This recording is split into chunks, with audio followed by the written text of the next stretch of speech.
Қазір достар біз мынадай қысқа толқында пештер жасап шығамыз. Ол үшін бізге қарапайым бокс жасау керек және осының көлеміне келтіру керек. Мен былай қылайық. Менікі қатты ұзындау кеткен сияқты, биіктігін көтерейін. Осы тұрған 4 бұрышты 0-ге қоям. Тышқан оң жағына стрелкаларға бассақ, спиннерлерге бізге автомат түрде 0-ге болады. Ары қарай F4-ті басайын. Edit полиға айналдырамын. Alt 1-ді басамын және мынаны қиямын. Шамамен осындай қылып. Ары қарай бізге мына тұрған полигонды Shift пен Ctrl-ды басып алға қарай шығарып қояйық. Clone to Object окей болсын. Енді барып бізге chamfer модификаторын қолдану керек. Қараңыз, бізге изоляция жасау керек. Мынау қазір жұмыс істеуге кедергі жасап тұр. Изоляцияны басайын. Chamferді қолданамыз. Amount-ын үлкейтеміз. Segments'ті 2-ге қоямыз. Үсті бізде жұмсақ болу керек, мынандай сияқты. Amount-ын шамалы азайтайық. Осы жеткілікті сияқты. Астары қысқа болу керек. Сол үшін қайтадан edit полиға барам. Мына тұрған алдыңғы бөлшегін. Мына тұрғандарды қаран тексеріп аламыз. Бәрі алынды ма екен? Scale мен X-ке астыға итерем.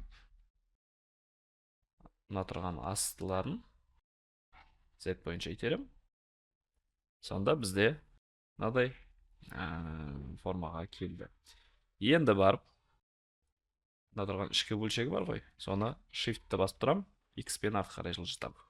Енді қараңыз, мына дейін апару керек, ол үшін F3-ті басамын. Қабырға арасында көріп, рентген сияқты. Фильтрім ең басты бүйтіп сыртқа шығып кетпесе болды. Одан кейін бізде мына жерде бағанағы 4 бұрышымыз бар, осыны аламыз. Мына жерге әкелейін. X бойынша. Сосын Scale'ды алам, Shift-ті басып тұрам, X пен Z пен Y бойынша ішке қарай қозғалтамын. Астары қалдында болу керек, неғын жұқалау керек. Өйтемді Delete-ті басам. Енді бар бізге экструд жасау керек сияқты артқа қарай. Shift-ті басып тұрамда, X пен артқа қарай экструд жасайым. Байдың жасалмайды екен, онда экструдты басам. Артқа қарай жасалмайды қарасаңыз, сондықтан алға жасай берейік онда. Артқа қарай қазір жасаламыз. Ctrl-аны алам, артқа қарай кішкене алғаймын.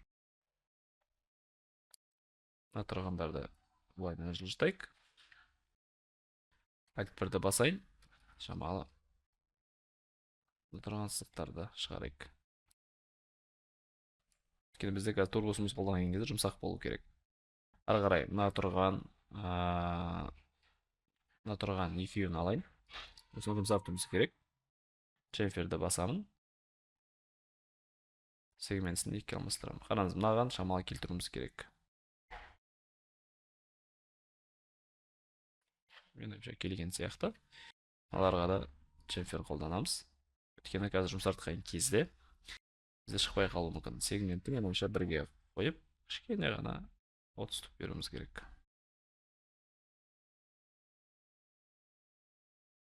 Енді барып торбосымызды қолданып көрелік. Мінекей, бізде мынандай есік пайда болды. Мына жер жұмсармау керек. Сол үшін мен тұрған полигондар алып, оларға да бір chamfer беріп жіберем. Қысқа chamfer берем. Мына мінекей мынандай есігімен пайда болды. Ары қарай, енді ішіндегі сызықтарды қалай істейміз? Ондай есептеуіміз керек. Мынау гридті алып тастайын мен. Біз асты қараңыз, асты қалып қойды. Осыны тексеріп, жұмыс істеген кезде жалпы біз тексеріп отырмыз керек. Астын белгілеп алып, шамалы жоғарыға көтердім. Бірдей болсын. Енді барып, мына тұрған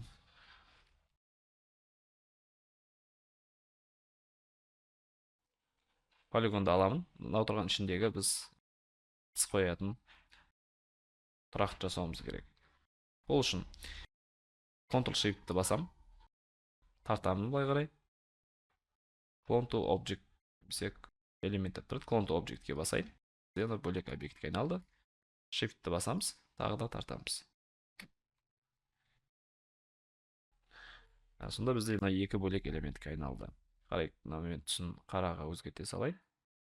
Көрдіңіз ғой, біз жұмыс істегенде қазір көрінбей жатыр. М-ді басайын. Бізде мына жерде моделинг деген материал бар тұғын кешегі. Моделингті бере тұрайын уақытша. Окей. Енді бізге көрініп тұр ішінде таза не бар. Ары қарай осы екеуін аламыз. Shell модификаторын қолданам. Өйткені бұған мен кішкене қалыңдық беруім керек.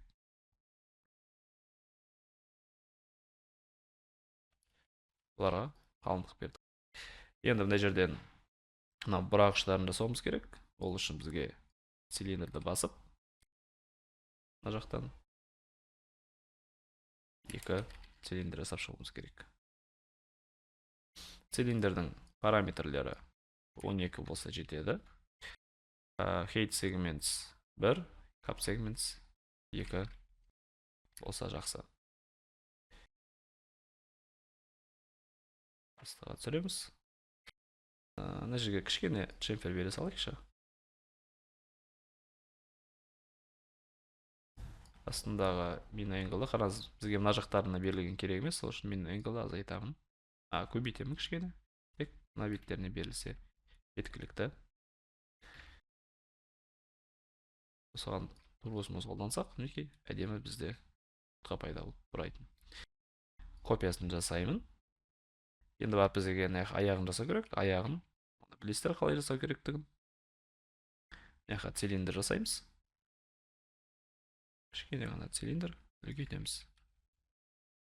Мінекей.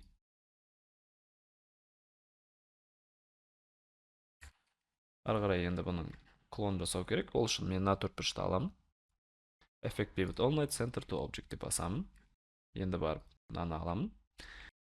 Бұнда effect pivot only деймін да. Shift A-ны басамын. Сөйтіп мынаған апарамыз. Оның ортасындағы пивотына бірдей болады. Қараңыз, екеуінің пивоты бірдей болды. Ары қарай мына жақтан симметрия модификаторын табамын. Симметрия X бойынша флипті басам, Y бойынша флипті басам. Сонда былайынан бізге 4 аяқ трек пайда болды. Енді барып түстерін берсек болады. Қараңыз, асты бізде кішкене асып кеткен сияқты. Мына жерде шығып кетті. Сол үшін цилиндрдің биіктігін азайтамын.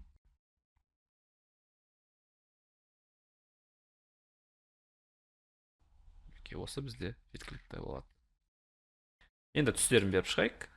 Мына жерде бізде кешегі сары түс, қара көк түс бар тұғын. Оны мынаған береміз. Сары түс бар тұғын. Сарыны мынаған береміз. Темірге бөлек жаңадан материал жасақ болады. Physical материал. Темір дейміз. Және мына жерден металлнесті бірге қоямыз. Assign material to selection. Осы металлнес арқылы бұл жылтырайды. Аны қараға қойсақ болады түсін. Енді барып маған оранжевый цвет керек. Сарыны shift-ін басып көшірсек болады. Және түсін қызыл сарыға алмастырамыз. Assign material to selection дейміз. Мындай сары бізде материал пайда болды. Оны orange деп сақтап қойсақ болады. Темір екеуін библиотекамызға қосып қойайық. Ары қарай библиотекамызды сақтаймыз. Мінекей, біз толыққанды қысқа толқынды пеш жасап шықтық.